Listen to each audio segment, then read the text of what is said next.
എന്നാ ക്യൂട്ടഡായി കൊച്ച്. നീ ഇതെങ്ങനെ ഒപ്പിച്ചു?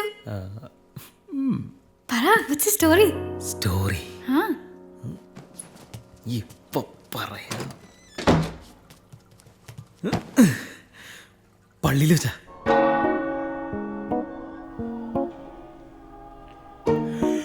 ഡാ ചെറി, നീ ആ പെൺകുട്ടിയെ കണ്ടോ? എവിടെ എവിടെ എവിടെ എന്ത് നല്ല കുട്ടിയാന്നറിയോ? പള്ളിക്കാര്യത്തിലൊക്കെ എന്നാ ശ്രദ്ധയാ. നീയൊക്കെ അവളെ കണ്ടുപഠിക്കണം. അമ്മ പറഞ്ഞത് ഞാൻ കാതുകൊണ്ടല്ല കേട്ടത്. അന്ന് മുതൽ ഞാൻ അവളെ കണ്ട് പഠിക്കാൻ തുടങ്ങി.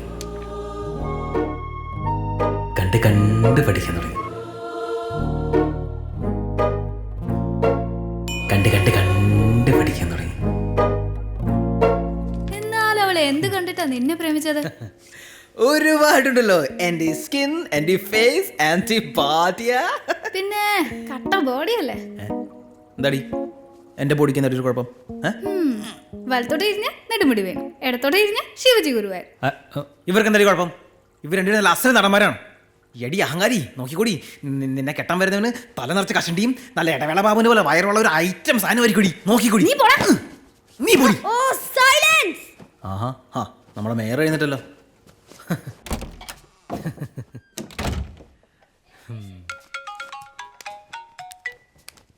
ഹലോ ചിപ്പി. ജെറി, ഞാൻ ഫ്ലൈറ്റ് ബോർഡ് ചെയ്യാൻ പോവാ. നീ നാട്ടിലോട്ട് എന്നെ കാണാൻ വരില്ലേ? ഞാൻ വരും. നീ പഠിച്ച് നല്ലൊരു ഡോക്ടറായിട്ട് വാ. ഇവിടെ ഒരു MBBS പോകാൻ വേണ്ടി നിൽക്കുകയാണ്. നീ അവളെക്കാളും നല്ല ഡോക്ടറാണ്. അവളുടെ അഹങ്കാരം താങ്ങാൻ വയ്യ. Bye bye.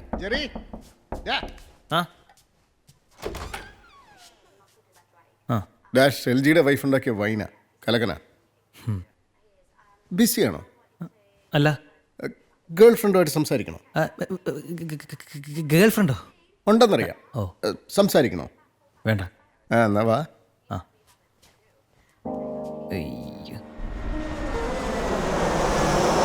ഒരു സിറ്റി നമ്മളെപ്പോഴും ഇങ്ങനെ ഉയരത്തേന്ന് കാണണം. ഇതിങ്ങനെ വിശാലമായിട്ട് പരന്നു കിടക്കുന്ന കാണുമ്പോൾ അധ്വാനിക്കാൻ തോന്നും, സ്വപ്നം കാണാൻ തോന്നും. സ്വപ്നം കാണണമെങ്കിൽ ആദ്യം ഉറങ്ങണം. എന്തായി UK MBA പോകുന്ന കാര്യം? ഓ, ഞാൻ എങ്ങോട്ടുമില്ല അപ്പാ. എനിക്കിവിടെ നിന്നാൽ മതി. നമ്മുടെ ബിസിനസ്സൊക്കെ നോക്കി എനിക്ക് പപ്പേനെ പോലെ ആയാൽ മതി. നീ മടിയൻ. നീ എന്തിനാ എന്നെ പോലെ ആവുന്നത്? എന്നെ പോലെ ഞാനില്ലേ? എടാ, എൻ്റെ മക്കൾ എന്നെക്കാളൊക്കെ മുകളിൽ വരണം. അല്ലാതെ ക്ലോണിങ് അല്ലേ ഞാൻ ഉദ്ദേശിക്കുന്നത്. എടാ, ഒരു 10-30 വയസ്സൊക്കെ ആകുമ്പോൾ നീ ലൈഫിൽ സെറ്റിലാവും. ഒരു കുടുംബം, ഒരു ബിസിനസ്, ഒരു ജോലി, അങ്ങനെ ഒറ്റ ഡയറക്ഷനിൽ പോകാൻ തുടങ്ങും. പക്ഷേ ഒരു 25 വയസ്സിനൊക്കെ മുമ്പ് ലോകം ഇങ്ങനെ വിശാലമായിട്ട് മുന്നിൽ തുറന്നു കിടക്കും, ഒരുപാട് ഓപ്ഷൻസൊക്കെ ആയിട്ട്. അത് നീ എക്സ്പ്ലോർ ചെയ്യുന്നില്ലെങ്കിൽ you are wasting your age. നീ UK പോകണം, MBA പഠിക്കണം. എടാ, ഒരു പുതിയ നാട്ടിൽ പുതിയ കുറേ ആൾക്കാരുടെ ജീവിക്കുകയും പഠിക്കുകയൊക്കെ ചെയ്യുമ്പോണ്ടല്ലോ, നിനക്ക് പല പുതിയ കാര്യങ്ങളും ചെയ്യാൻ തോന്നും. ഇനി അങ്ങനെ ഒന്നും തോന്നുന്നില്ലെങ്കിൽ നീങ്ങി വാ, നമുക്കിവിടെ ഇരുമ്പിൻ്റെ കച്ചവടം നടത്താം. ഇരുമ്പ് എവിടെയും പോകില്ലല്ലോ. നീ ഇപ്പോൾ വർക്കൗട്ടൊന്നും ചെയ്യുന്നില്ലേ? പപ്പ, നാളെ മുതൽ ഞാൻ ജിമ്മിൽ പോയിരിക്കും. എടാ, ആണുങ്ങളുടെ കൈ എന്നൊക്കെ പറഞ്ഞതാ ഇങ്ങനെ ഇരിക്കണം, കണ്ടാ? ഇങ്ങോട്ട് നോക്കി. ട്രൈസെപ്സ് ഉണ്ടോ? 3 ഉണ്ട്. ഒരെണ്ണം ഇത്തിരി വലുതാ. ഇത് गुड मॉर्निंग जेकब साहब. कैसे हो रविंदर जी ठीक हूँ साहब. ये रख लो. ठीक है, बाय. Thank you. പപ്പ എന്തിനാ അയാൾക്ക് എപ്പോഴും കാശ് കൊടുക്കുന്നത്? അയാൾക്ക് കെട്ടിക്കാൻ പ്രായത്തിലുള്ളൊരു മോളുണ്ടോ? പിന്നെ ഈ 10 ദിർഹംസ് വെച്ചിട്ട് അയാൾ മോളെ കെട്ടിക്കാൻ പോലെ. ഇവിടുത്തെ ചെലവും വാടകയൊക്കെ കഴിഞ്ഞിട്ട് ചെറിയ പൈസ അയാൾക്ക് നാട്ടിലേക്ക് അയക്കാൻ പറ്റുള്ളൂ. ഇയാളുടെ മോള് നല്ല അസാധ്യമായിട്ട് വരയ്ക്കും. പക്ഷേ അവളെ പഠിപ്പിക്കാനൊന്നും അയാളെ കൊണ്ട് പറ്റുന്നില്ല. 100 കൂട്ടം പ്രശ്നങ്ങളാണ്. ഈ തണുപ്പത്ത് അവനൊരു ചായയെങ്കിലും കുടിക്കട്ടാ. പപ്പ, എന്നാൽ പിന്നെ അയാളുടെ മോളെ ഞാനും കിട്ടിയാലോ? അയാൾ സമ്മതിക്കുമെന്ന് തോന്നുന്നില്ല. ഓക്കെ, ആർക്ക് പോയി? അയാൾക്ക് പോയി. ഈ ബിസിനസ് മീറ്റിങ്ങിന് നമ്മളെപ്പോഴും രാവിലെ തന്നെ പോകണം. രാവിലെ ആകുമ്പോൾ എല്ലാവരും നല്ല ഫ്രഷ് ആയിരിക്കും, പോസിറ്റീവ് ആയിരിക്കും, മനസ്സിലിത്തിരി നന്മയൊക്കെ ഉണ്ടാവും. ഈ നന്മ നമുക്കൊരുപാട് ഗുണം ചെയ്യും. ആരെ കാണാൻ പോകുമ്പോഴും നമ്മൾ അയാളെക്കുറിച്ച് നല്ല ഡീറ്റെയിൽ ആയിട്ട് സ്റ്റഡി ചെയ്യണം. ഈ ചീട്ട് കൊട്ടാരം പോലെ തകർന്നിരിക്കുമ്പോഴും എതിരെ നിൽക്കുന്ന ആളുടെ കണ്ണിൽ നോക്കി നല്ല ഫുൾ കോൺഫിഡൻസിൽ സൂര്യന് താഴെ എന്തിനെക്കുറിച്ചും കൺവിൻസിംഗ് ആയിട്ട് സംസാരിച്ച് കച്ചവടം ചെയ്യാൻ അറിയുന്നവനാണ് യഥാർത്ഥ ബിസിനസ്മാൻ. ഈ യൂസഫ് അലിയൊക്കെ പോലെ അല്ലേ? യൂസഫ് അലിയെ പോലെ അല്ലടാ, നിന്റെ അപ്പനെ പോലെ. എന്ത് നല്ല റോഡാല്ലേ, ഡെവലപ്മെന്റ് എന്നൊക്കെ പറഞ്ഞ ഇതാണ്. ഇതൊക്കെ എന്ത്, ഇവിടെ ടാക്സ് ഒന്നും കൊടുക്കണ്ടല്ലോ. അതൊക്കെ നമ്മുടെ നാട്. നമ്മുടെ കയ്യിൽ നിന്ന് ടാക്സ് ഒക്കെ വാങ്ങി റോഡിലെ കുണ്ടും കുഴിയൊക്കെ അങ്ങനെ മെയിൻറ്റെയിൻ ചെയ്ത് ഒരു പഴയ KSRTC ബസ്സിൽ ഇങ്ങനെ ഡുഗു ഡുഗു ഡുഗു ഡുഗു എന്ന് പറഞ്ഞു പോണം. അതൊക്കെ അല്ലടാ വികസനം.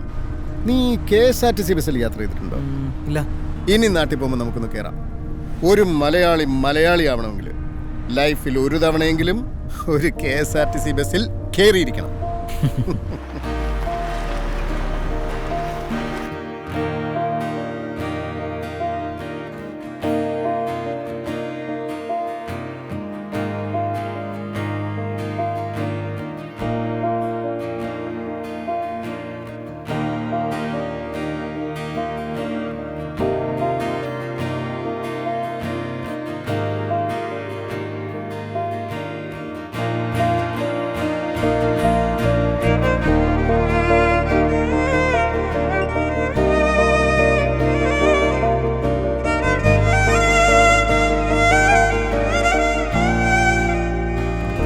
ഓ, ഇന്ന് പോയ വീട് കാണാ, എന്ത് രസമല്ലേ.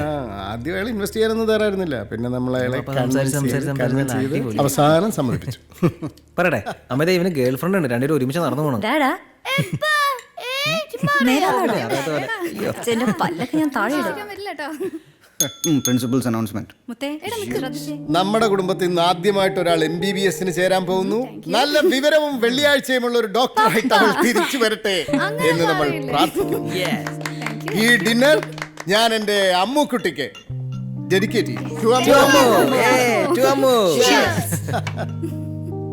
പിന്നെ എല്ലാവരോടും ഒരു കാര്യം, മറ്റന്നാളാണ് അമ്മ ഇവിടുന്ന് പോകുന്നത്. അതെ. നാളെ ഒരു ദിവസം നമ്മൾ എല്ലാവരും ഫാമിലിക്ക് വേണ്ടി മാറ്റിവെക്കുന്നു. നമ്മൾ ഒരുമിച്ച് പുറത്തു പോകുന്നു. Cinema, shopping, dessert drive, belly dance. Belly dance ഒന്നും വേണ്ട, അത് വേണ്ട ഷായ. അത് വേണ്ട.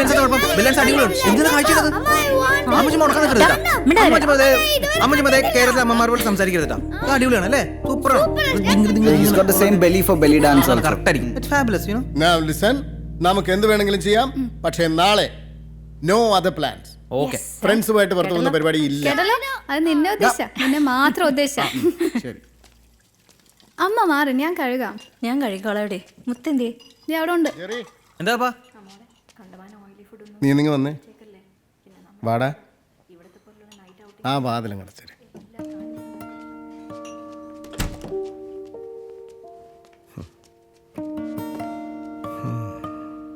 നാളത്തെ ഈ ഔട്ടിങ് കഴിഞ്ഞാൽ പിന്നെ നമ്മുടെ ഫാമിലി മാത്രമായിട്ടൊരു പുറത്തു പോക്കിനൊക്കെയുള്ള ചാൻസ് കുറവാണ് അല്ലടാ? എന്താ ഇപ്പൊ ഇങ്ങനെ പറയുന്നത്? ഹേയ്, ഞാനങ്ങനെ ഒരു നെഗറ്റീവ് സെൻസിൽ പറഞ്ഞൊന്നുമല്ല. അമ്മു ഇനിയിപ്പോൾ വെക്കേഷൻസിനൊക്കെ മാത്രമല്ലേ വരുള്ളൂ. പിന്നെ അധികം വൈകാതെ നിൻ്റെ കല്യാണം, അത് കഴിഞ്ഞ് അടുത്ത ആളുടെ കുടുംബത്തിൽ മെമ്പേഴ്സ് കൂടുമല്ലോ. നമ്മുടെ കുടുംബത്തിൽ വരുന്ന കുട്ടികളൊക്കെ എൻ്റെ മക്കൾ തന്നെ ആയിരിക്കും. ഞാനവരെ അങ്ങനെ കാണും. പക്ഷേ എന്തൊക്കെ പറഞ്ഞാലും ഞാൻ ഉണ്ടാക്കിയെടുത്ത എൻ്റെ കുടുംബം ഇതല്ലടാ. നിനക്ക് ഞാനൊരു സാധനം തരാം.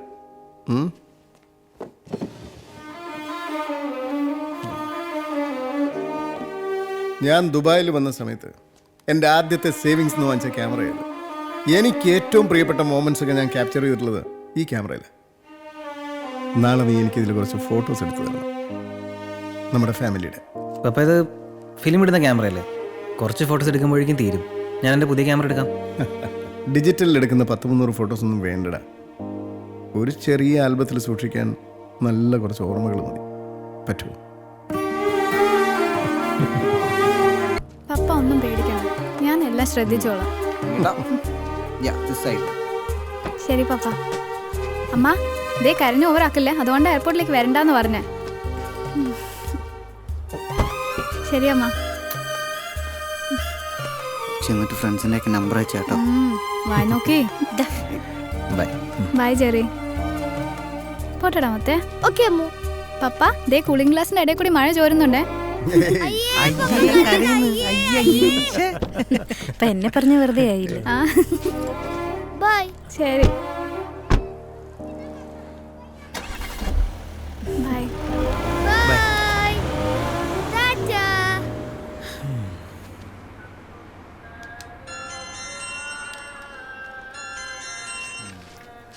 ഹലോ. ഇല്ലടാ, എന്ത് പറ്റി? വാർത്തകൾ വിശദമായി. ലോകമെങ്ങും സാമ്പത്തിക മാന്ദ്യത്തിന് ആക്കം കൂട്ടിക്കൊണ്ട് അമേരിക്കൻ ഓഹരി വിപണി തകർന്നടിഞ്ഞു. 1987 കനത്ത സാമ്പത്തിക തകർച്ചയ്ക്ക് ശേഷം അമേരിക്കൻ വിപണിയിലുണ്ടായ ഏറ്റവും വലിയ ദുരന്തമാണ് ഇന്നത്തേത്. ലോക മുതലാളിത്ത സാമ്പത്തിക വ്യവസ്ഥയ്ക്ക് തന്നെ ഇന്നൊരു ദുരന്ത ദിനമാണെന്ന് വിദഗ്ധർ വിലയിരുത്തുന്നു. അമേരിക്കയിലും ബ്രിട്ടനിലും ബാങ്കിംഗ് രംഗത്തുണ്ടായ കനത്ത തകർച്ചയുടെ ആഘാതം ഗൾഫ് നാടുകളിലും അലയടിക്കുമെന്നാണ് സൂചന. കെട്ടിട നിർമ്മാണ മേഖല, റിയൽ എസ്റ്റേറ്റ്, ഒപ്പം ബന്ധപ്പെട്ട് കിടക്കുന്ന മറ്റു തൊഴിൽ മേഖലകൾ ഇവയെല്ലാം വലിയ പ്രതിസന്ധി നേരിടാൻ സാധ്യതയുണ്ടെന്ന് സാമ്പത്തിക വിദഗ്ധർ വിലയിരുത്തുന്നു. വിചാരിച്ചതിനേക്കാളും മോശം സിറ്റുവേഷനാണ്. ഇവിടെ മാത്രമല്ല, ലോകത്തിൻ്റെ പല ഭാഗത്തും. ദാ എൻ്റെ കൂടെ റൂം ഷെയർ ചെയ്യുന്ന വർഗീസിൻ്റെ ജോലി മിക്കവാറും പോകുന്ന അവസ്ഥയാണ്. തനിക്കെന്താ തോന്നുന്നേ ദുബായിയുടെ ഫ്യൂച്ചറിനെ പറ്റി? ചങ്കുറപ്പുള്ള കുറേ മനുഷ്യരുണ്ടാക്കിയെടുത്ത സിറ്റിയാണ് ഇത്. അതിൻ്റെ സ്ട്രെങ്ത് ഈ സിറ്റിക്ക് എന്തായാലും ഉണ്ട്. എന്തൊക്കെ കഷ്ടപ്പാടുകൾ ഉണ്ടായാലും അതെല്ലാം മറികടന്ന് ദുബായ് മുന്നോട്ട് തന്നെ പോകും.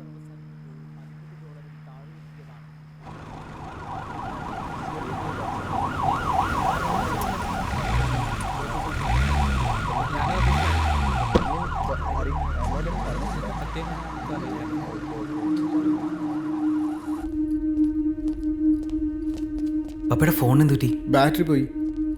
എന്ത് പറ്റി? ഷെട്ടി നല്ല ഹെൽത്തി ആയിരുന്ന ആളല്ലേ? ഷെട്ടി ഞങ്ങൾ ഷെയർസിൽ ഒരുപാട് കാശ് ഇൻവെസ്റ്റ് ചെയ്തിരുന്നു. സ്റ്റോക്ക് മാർക്കറ്റ് ക്രാഷ് ആയപ്പോൾ അത് മൊത്തം പോയി. അതിൻ്റെ ഷോക്കിൽ ഹോസ്പിറ്റലിൽ കൊണ്ടുപോകുന്നതിന് മുമ്പ് തന്നെ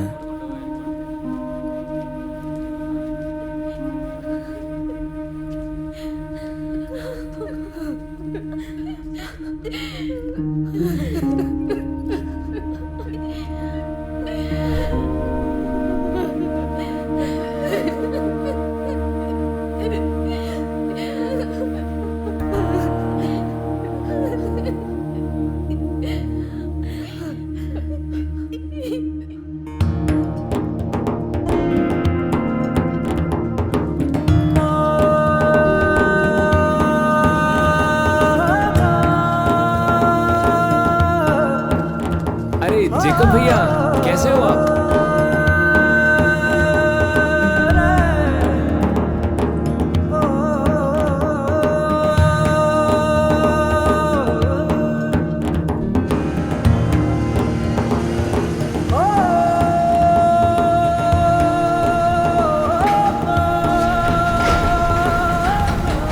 $100 टन सारा आपका है. Thank you. Thank you. First thing in the morning നാളെ സന്ദീപിന്റെ പൈസ ഞാൻ ബാങ്കിൽ ഇട്ടിരിക്കും. I'm very happy with the returns. Okay. ഒരു കാര്യം ചെയ്യ്, ഈ എമൗണ്ട് തിരിച്ച് ജേക്കബ് ഇൻവെസ്റ്റ് ചെയ്തോളൂ. Oh that's great. Aha. Okay. Thank you. So my name is Omari. Frank told me about your investment plan. What did you say your name was? Omari.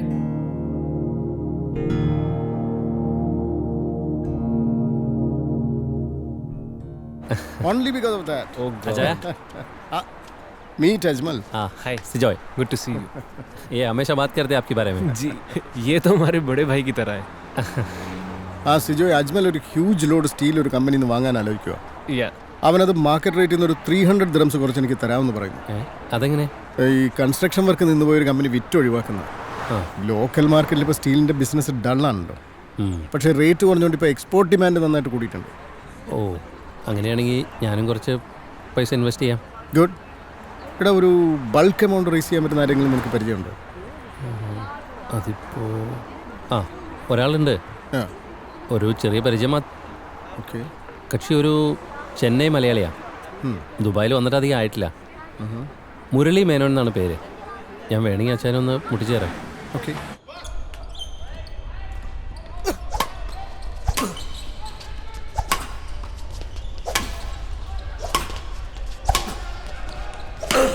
See that? Learn how to play first.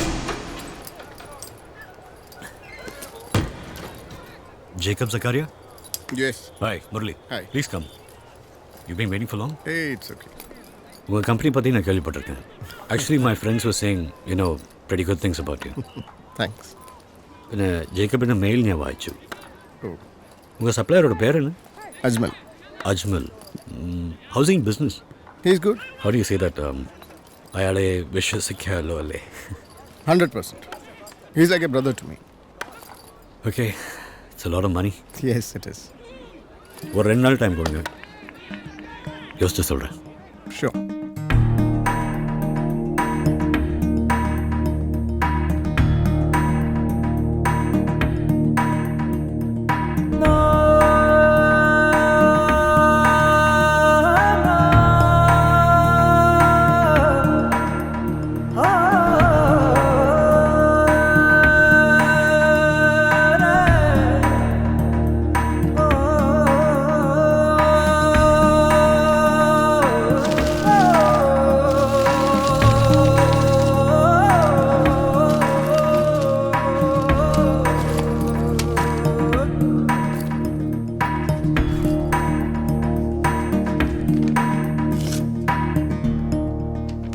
Full amount എഴുതിയിട്ടുണ്ട് എൻ്റെ ഭാഗത്തുനിന്നൊരു ഗ്യാരണ്ടിക്ക്.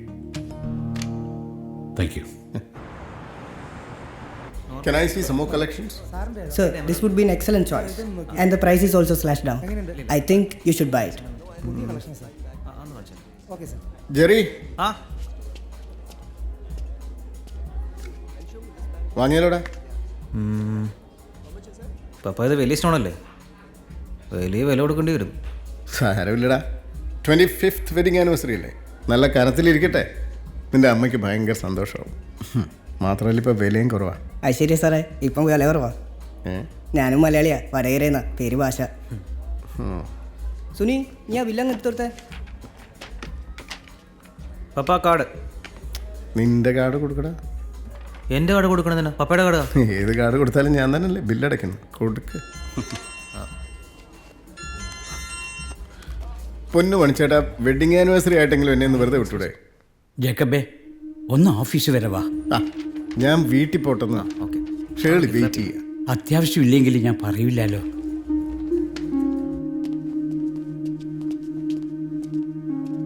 എന്തു പറ്റി? കഴിഞ്ഞ 2 ദിവസമായിട്ട് ഞാൻ അജ്മലിൻ്റെ വീട്ടിലേക്കും പിന്നെ ഓഫീസിലേക്കും മാറി മാറി വിളിക്കുന്നുണ്ട്. ആരും ഫോൺ അറ്റൻഡ് ചെയ്തില്ല. ഇന്ന് കുറച്ചു മുമ്പ് ഓൻ്റെ മൊബൈലിൽ വിളിച്ചപ്പോൾ റിങ് ചെയ്തു. 2 റിങ്ങോടുകൂടി ഫോൺ അവൻ കട്ട് ചെയ്തു. നമ്മൾ ഫോൺ കട്ട് ചെയ്യുമ്പം വരുന്ന ഒരു അനൗൺസ്മെൻ്റ് ഇല്ലേ, അത് അറബിയിലല്ലേ വരിക. ഇത് അറബി ആയിരുന്നില്ല. പിന്നെ വിളിച്ചു നോക്കിയോ? പിന്നെ അവനെ കിട്ടിയിട്ടേ ഇല്ല.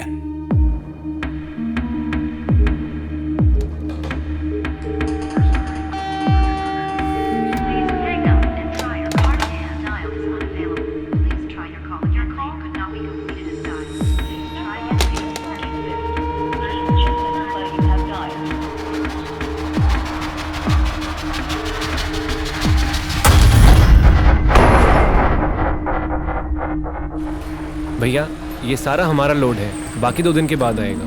सब एक साथ शिफ्ट करते हैं. So this is yours. Thank you भैया. मेरे सारे फाइनेंशियल प्रॉब्लम्स अब सॉल्व होने वाले हैं. With this money I am going to make a clean sweep. मैं आपको कभी नहीं भूलूंगा.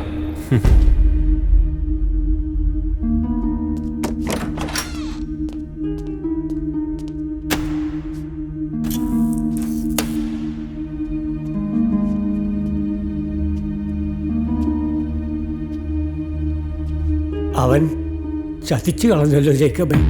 मेरे सारे फाइनेंशियल प्रॉब्लम्स अब सॉल्व होने वाले हैं. With this money I am going to make a clean sweep. मैं आपको कभी नहीं भूलूंगा. I am going to make a clean sweep. Clean sweep. कितनी बार बोलूंगा मैं? अरे भाई ऐसा नहीं, थोड़ा सा ऊपर करो. अरे ഇത് അജ്മലിൻ്റെ ലോഡാണ്. അല്ല സാർ, ഇത് കമ്പനിയുടെ ലോഡാണ്. ഇത് ഓൾറെഡി സെയിലായതാ. പാർട്ടി നാളെ വന്ന് സാധനം ക്ലിയർ ചെയ്യും. अरे भाई ऐसा नहीं, मैं आएगा.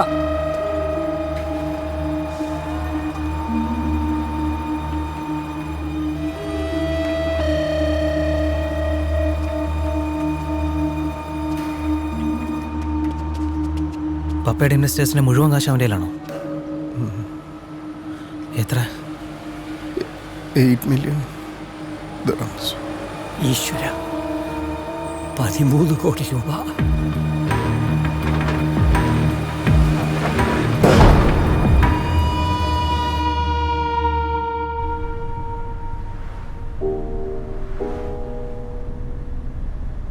നാളത്തേക്ക് ഈ വിവരം എല്ലാവരും അറിഞ്ഞു തുടങ്ങും. ഇന്ന് Sheli ഇതറിയണ്ട.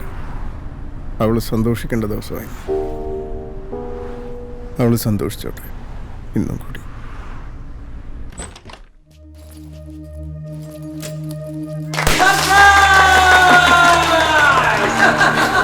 Happy wedding anniversary! Happy wedding anniversary. Happy anniversary.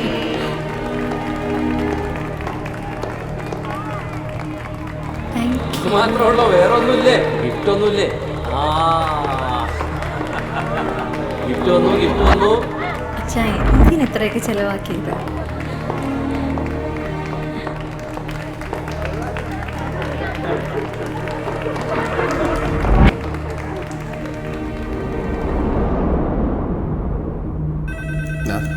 നാസറ, ഞാൻ പറയുന്ന ഒന്ന് കേക്ക്. ഇല്ലില്ല, ഞാൻ എവിടെയും പോകുന്നില്ലോ. ഞാൻ ഇവിടെ തന്നെ ഉണ്ട്. അജ്മലിനെ ഞാൻ ട്രേസ് ചെയ്തോളാം. ഒന്ന് വെയിറ്റ് ചെയ്താൽ മതി പ്ലീസ്. സന്ദീപ്, ഞാൻ ആദ്യത്തെ ഞാൻ പറഞ്ഞ പോലെ കൃത്യം ഡേറ്റിന് പൈസ തന്നതല്ലേ. ഇത് ഞാൻ എക്സ്പെക്ട് ചെയ്യാത്തൊരവസ്ഥയായിപ്പോയി. പ്ലീസ് ഒന്ന് മനസ്സിലാക്കണം പ്ലീസ്.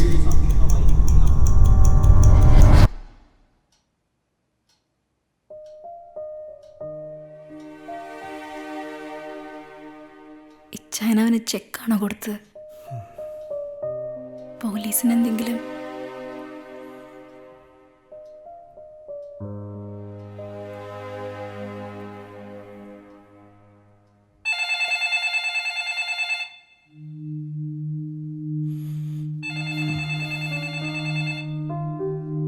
ഫോണിൽ സംസാരിച്ചിട്ടൊന്നും കാര്യമില്ല.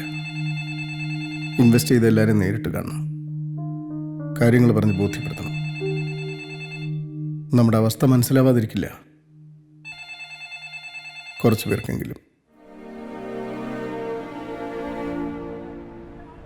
സിജോയ്, നീ എനിക്ക് തന്ന കാശ് നീ എത്രമാത്രം കഷ്ടപ്പെട്ടിട്ട് അറേഞ്ച് ചെയ്തെന്ന് എനിക്കറിയാം. അത് ഒരു ദിർഹം പോലും കുറയാതെ ഞാൻ തിരിച്ച് തരികയും ചെയ്യും. പക്ഷേ എനിക്ക് കുറച്ച് സമയം വേണം. ഞാൻ വേണമെങ്കിൽ നിനക്ക് ഗ്യാരണ്ടിക്കൊരു പോസ്റ്റ് ഡേറ്റഡ് ചെക്കോ മറ്റോ. ചൂടാറുന്നതിന് മുമ്പ് കുടിക്കൂട്ടോ. അച്ഛൻ ചായ കുടിക്കേ.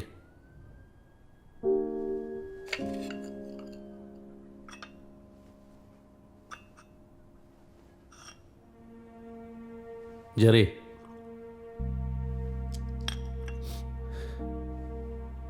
തൊണ്ണൂറ്റേഴിലാണ് ഞാൻ ദുബായിലെത്തുന്നത്. 2 വർഷം ലേബർ ക്യാമ്പിലായിരുന്നു. അവിടെ പെട്ടുകിടന്ന് എന്നെ പൊക്കിക്കൊണ്ടുവന്നത് നിന്റെ പപ്പയാ. കടങ്ങളുടെ കണക്ക് പറയാനാണെങ്കിൽ നിന്റെ പപ്പയ്ക്ക് പറയാനുള്ളതിലും ഒരുപാടധികം എനിക്ക് പറയാനുണ്ടാവും. ഈ മനുഷ്യനില്ലായിരുന്നെങ്കിൽ ഇക്കാണുന്നത് ഒന്നും ഉണ്ടാവില്ലായിരുന്നു. എൻ്റെ പണം ജേക്കപ്പച്ചായൻ്റെ കയ്യിൽ ഉണ്ടെന്നുള്ളത് തന്നെയാണ് എൻ്റെ ഏറ്റവും വലിയ ഗ്യാരണ്ടി.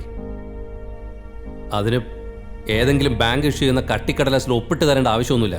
നിന്റെ പപ്പയോട് പറഞ്ഞേക്ക്.